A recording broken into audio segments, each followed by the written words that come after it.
Assalamualaikum warahmatullahi wabarakatuh.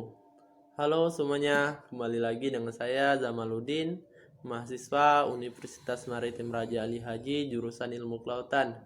Nah, seperti biasa, kita akan membahas tuntas tentang ikan. Jadi, pada video sebelumnya saya sudah membahas tentang sistem reproduksi pada ikan.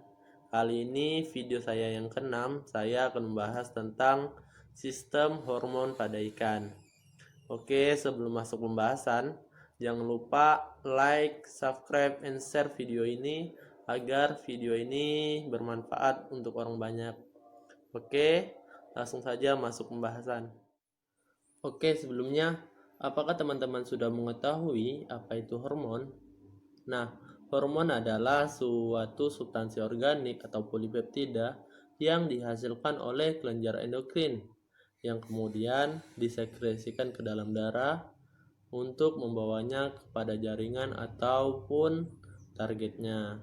Nah, kelenjar endokrin sendiri disebut juga sebagai kelenjar buntu karena kelenjar endokrin tidak memiliki saluran untuk mengalirkan getah yang dihasilkannya. Getah yang dihasilkannya inilah yang disebut dengan hormon. Nah, adapun kelenjar endokrin yang terdapat pada ikan, yaitu ada kelenjar pituitari, kelenjar tiroid, kemudian kelenjar paratiroid, jaringan internal, jaringan komafin, kelenjar ultimobranchial, termasuk juga gonad, pulau Langerhans, badan pineal, kemudian badan Satanius, kelenjar seks, dan sistem neurosekretory kaudal. Nah, kelenjar dan jaringan ini memiliki letak dan fungsinya masing-masing pada ikan. Nah, setelah kita mengetahui apa itu hormon dan kelenjar endokrin yang menghasilkannya, sekarang kita masuk ke pokok pembahasan, yaitu prinsip kerja hormon. Nah, prinsip kerja hormon yang pertama adalah hormon diproduksi dalam jumlah tertentu. Artinya apa? Hormon ini hanya diproduksi sesuai dengan kebutuhan tubuh ikan, tidak kurang ataupun lebih. Jadi hanya sesuai dengan dosisnya. Adapun ketika hormon ini diproduksi tidak sesuai dengan dosisnya, maka pastinya akan berpengaruh pada ikan tersebut. Contohnya, ketika ikan kekurangan hormon tiroksin, maka akan berpengaruh pada tumbuh ikan tersebut yang menyebabkan ikan tersebut menjadi kerdil. Kemudian prinsip kerja hormon yang kedua yaitu hormon menuju target atau spesifik.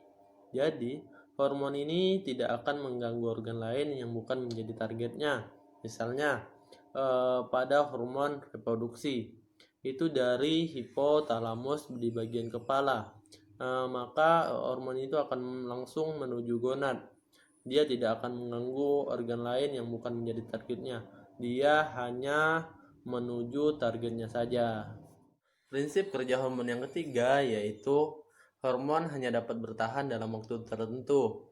Jadi, ketika hormon tidak mencapai targetnya dalam waktu tertentu, maka hormon tersebut akan secara otomatis hancur ataupun terurai di dalam tubuh ikan. Misalnya nih, pada hormon reproduksi. Hormon reproduksi dari hipotalamus menuju gonad. Nah, pada proses menuju gonad ini ternyata saluran peredaran darah ikan tersumbat.